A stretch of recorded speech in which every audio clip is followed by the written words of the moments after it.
Assalamualaikum warahmatullahi wabarakatuh. Selamat pagi. Apa kabar semuanya? Tentu kalian sudah lama tidak berjumpa ya dengan Bapak Ibu guru sekolah karena situasinya juga masih belum memungkinkan ya. Hari ini Pak Udin mau membuat video yang akan khusus Pak Udin persembahkan buat kalian kelas 10 yang mungkin baru kenal dengan saya ya. Saya pengajar guru sejarah di SMK Negeri 13. Kemarin di kelas 10 APHP, KPR 1 sama MM1 mungkin sudah pernah saya sapa melalui Google Meet ya. Kali ini saya akan menyapa kalian lagi ya, masih ingat salamnya. Sejarah Indonesia, ku kenal, ku ingat, ku cinta ya. Itu kalau biasanya Pak Udin ngajar di kelas Pak mesti pakai yel seperti itu supaya lebih semangat lagi belajarnya. Oke, jadi untuk minggu-minggu ini kalian di kelas 10 semua sudah menyelesaikan 3 kompetensi KD 3.1 hingga 3.2. Nah, dari tugas-tugas yang ada di Google Classroom ya Pak Udin memang sengaja memang kemarin sudah beberapa kelas sudah Pak Udin rekap dan nilainya ada yang bagus, ada yang kosong. Nah, itulah memang kendalanya belajar online ya. Jadi memang Pak Udin belum bisa memastikan apakah kalian itu memang benar-benar terkendala fasilitas terutama ya. Pak Udin maklumi, tetapi coba berusaha, tetap semangat. Tolong dipelajari lagi materi-materi yang sudah saya share di Google Classroom, terutama di KD 3.1 dan 3.2, karena setelah ini akan ada ulangan harian untuk mengukur tercapainya atau kemampuan kalian di KD tersebut. Nah, di KD 3.1 itu tentang konsep dasar berpikir sejarah. Mungkin di SMP belum diajarkan. Ya, jadi konsep dasar berpikir sejarah itu terkait bagaimana kita mempelajari sejarah itu harus punya dasar atau konsep ya. Dalam hal ini adalah bagaimana cara kita melihat peristiwa sejarah. Ada berapa masih ingat konsep berpikir? Ya betul, ada dua, diakronik dan sinkronik ya. Masih ingat diakronik itu memanjang ya, memanjang. Kalau sinkronik itu melebar ya. Kalau bisa digambarkan itu seperti sumbu X dan sumbu Y. Nah, diakronik itu sumbu X-nya yang mendatar, memanjang. Kalau sinkronik itu sumbu Y-nya melebar. Jadi diakronik itu berkaitan dengan waktu, kalau sinkronik itu berkaitan dengan peristiwa. Jadi konsep dasar berpikir sejarah melihat sejarah secara terpadu. Jadi pasti ada sinkronik dan diakronik. Kita tidak bisa lepas dari dua konsep berpikir sejarah.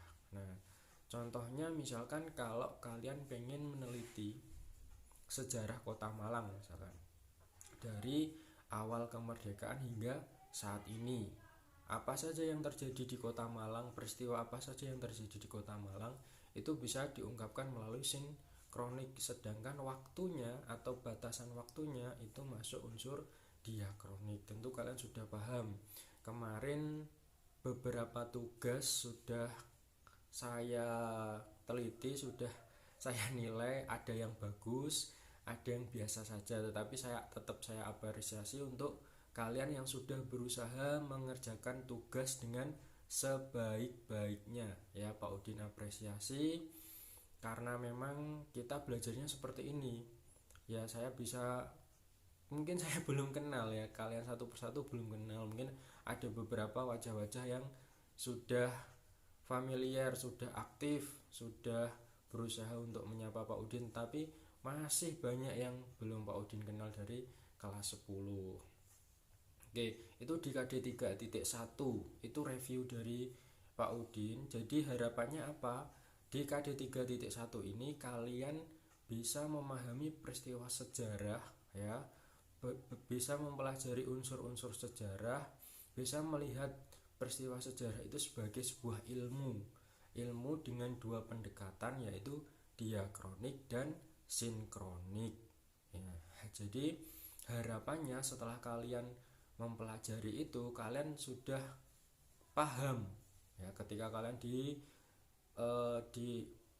diberikan sebuah soal penalaran, baik penalaran maupun pemahaman tentang bagaimana sih peristiwa sejarah itu, cara pendekatannya bagaimana, itu kalian sudah memahami secara konsepnya ya, diakronik dan sinkronik. Itu harapannya di KD. Nah, sebenarnya ada dua capaian, keterampilan dan pengetahuan. Kalau pengetahuan hanya pemahaman itu saja. Kalau keterampilan sebenarnya kalau diaplikasikan dalam kehidupan sehari-hari, kalian bisa membuat sejarah kalian, hidup kalian sendiri. Nah, contohnya kemarin kan tugasnya adalah menulis bagaimana perjalanan hidup kalian, contohnya dari SMP menuju SMK.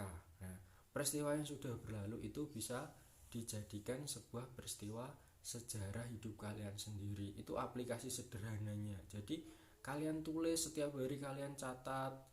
Nah, setelah itu tulisan itu kalian tutup, kalian buka lagi 1 minggu atau 1 bulan kemudian, tentu itu sudah menjadi peristiwa sejarah. Nah, karena kalian sudah mencatatkan kejadian-kejadian yang kalian alami. Nah, itu aplikasi sederhananya.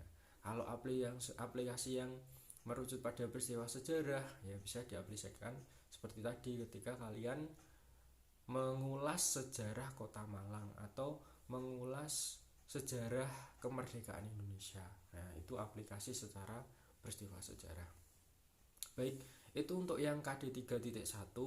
Saya rasa itu apabila kalian masih membutuhkan penjelasan, masih membutuhkan pemahaman yang mungkin sulit atau kalian masih kurang paham, nanti bisa bertanya secara pribadi atau di grup Google Classroom, ataupun melalui wali kelas juga bisa, atau langsung ke WA pribadi saya juga bisa, asal disebut nama dan kelas biar Pak Udin juga bisa mengerti kalau ini siswa SMK. Jadi disebut asal salam dulu, Pak, nama lengkap, kelas berapa, mau tanya tentang apa, insya Allah akan saya jawab. Nah, secepat mungkin, kalau saya tidak sibuk akan saya jawab dan akan saya berikan jawaban secara maksimal. Nah, kalau belum puas atau belum tepat jawabannya, bisa nanti kalian pakai referensi lain ya. Jadi Pak Udin hanya bisa membantu seperti itu. Terus selanjutnya untuk yang KD 3.2, KD 3.2 kemarin tentang kehidupan manusia praaksara. Nah, tentu ini sudah pernah diulas di SMP. Dari kuis yang ada di KD 3.2 rata-rata sudah bagus, bahkan ada yang mencapai nilai 100. Hampir di semua kelas nilainya ada yang 100. Itu Pak Udin yakin kalau kalian sudah memahami materi ini dari SMP, karena materi ini memang diajarkan di SMP, di IPS ya, tapi di bagian sejarahnya. Jadi manusia praaksara di Indonesia itu kemarin intinya ada 2 kegiatan belajar. Yang pertama tentang kebudayaannya dan asal usul nenek moyang bangsa Indonesia. Jadi kebudayaannya itu sebenarnya dibagi menjadi 2, kebudayaan batu dan kebudayaan logam. Nah, terus ciri-ciri kehidupannya ada yang sudah masih nomaden, menggantung pada alam, dan ada yang sudah menetap atau bercocok tanam. Nah, itu kemarin secara singkat seperti itu, bisa kalian lihat di materi lagi. Kalau asal usul nenek moyang bangsa Indonesia yang terkait dengan tugas kemarin, di tugas akhir itu ada beberapa ras. Nah, coba kalian amati di lingkungan atau di sekolah kalian dulu, karena orang Indonesia ini macam-macam ya. Jadi ada yang putih, ada yang coklat, mungkin ada yang kulitnya agak kehitaman, nah, ada yang rambutnya lurus, ada yang rambutnya keriting. Kenapa kok seperti itu? Nah, itu tentu kalian harus belajar sejarah. Makanya kalau kalian belajar sejarah tentu kalian tidak akan saling menyalahkan. Kenapa kok Indonesia kulitnya beda-beda, kenapa kok tradisinya beda-beda. Nah, kalau dilihat dari ilmu sejarah, memang asal usul nenek moyang kita itu dari ras atau suku bangsa yang berbeda.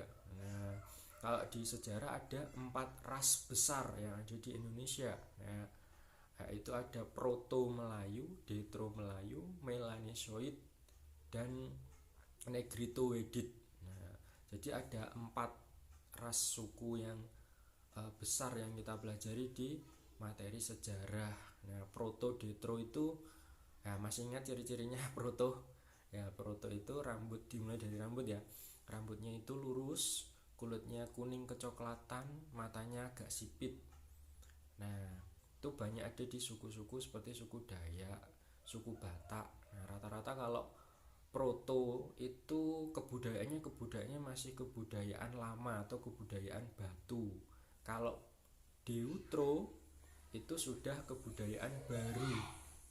Jadi kebudayaannya itu sudah mengenal kebudayaan Dongson atau mengolah tembaga, mengolah besi menjadi peralatan. Nah, di tugas akhir kemarin kan juga kalian harus memfoto salah satu kebudayaan yang bercirikan manusia praaksara yang ada di lingkungan kalian, dan kalian analisis manfaatnya, kalian analisis mengapa kok masih dilestarikan.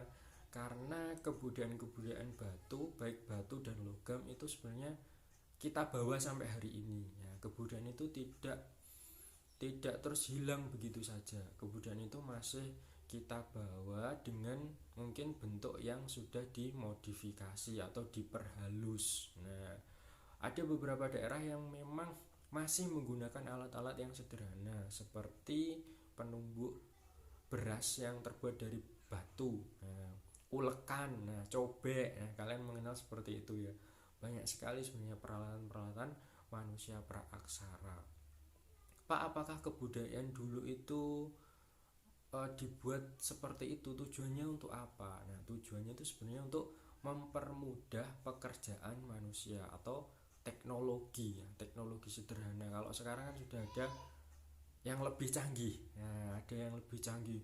Ada blender mungkin untuk menghaluskan bumbu-bumbu masakan. Tetapi ada beberapa orang yang kemarin banyak tugasmu, kenapa kok masih dilestarikan? Karena kalau pakai ulekan rasanya lebih enak. Nah, itu salah satu alasannya. Tapi dibalik itu memang alat-alat yang terbuat dari batu, dari logam yang terkait dengan peninggalan kebudayaan manusia praksara memang masih digunakan. Nah, masih kita lestarikan. Nah, selain itu budaya ya, manfaatnya memang masih kita rasakan sampai hari ini. Itu terkait teknologi atau inovasi.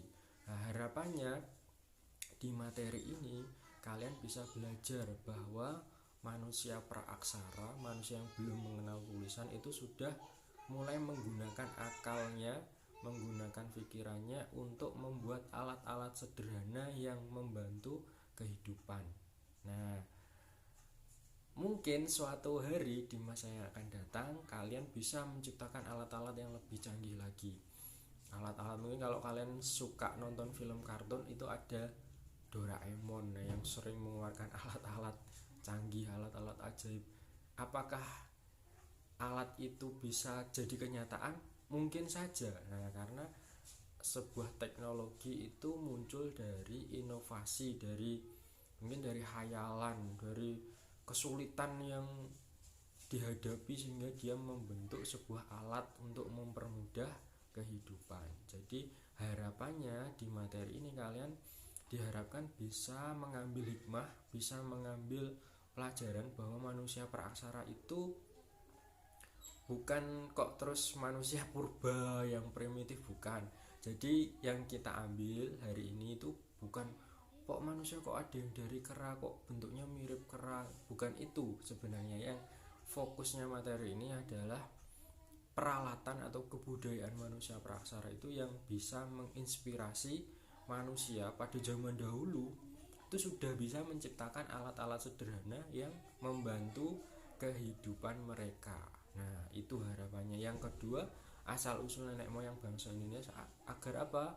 Agar kalian bisa memahami, mengenal bagaimana asal usul bangsa Indonesia ini yang terdiri dari ribuan suku, bahasa, kebudayaan yang berbeda.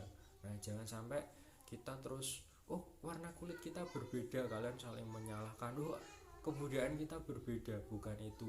Jadi tujuannya supaya kalian mengenal bangsa Indonesia ini bangsa yang sangat kaya, kaya akan kebudayaan, asal usul manusianya beda-beda, kebudayaannya beda-beda. Nah, itu dia harapannya di KD 3.2 agar kalian bisa mengambil hikmah. Nah, sejarah ini tidak hanya berkait dengan hafalan ya. Jadi hikmahnya seperti itu. Di KD 3.2 ada peralatan manusia peraksara yang harus kalian ambil, kalian pelajari manfaatnya. Kenapa kok mereka bisa membuat seperti itu? Justru dengan di masa lalu bisa membuat alat seperti itu, harusnya kalian yang ada di masa kini bisa membuat alat yang lebih canggih untuk di masa yang akan datang. Nah, untuk asal usul nenek moyang bangsa Indonesia, kalian juga harus memahami bahwa bangsa Indonesia ini bangsa yang kaya, bangsa yang besar, ya.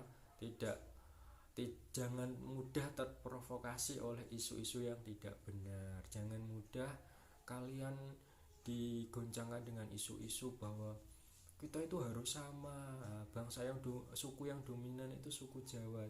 Jangan seperti itu, karena banyak ras suku bangsa yang ada di Indonesia ini harus kita lestarikan, harus kita jaga ya. Satu nusa satu bangsa ya.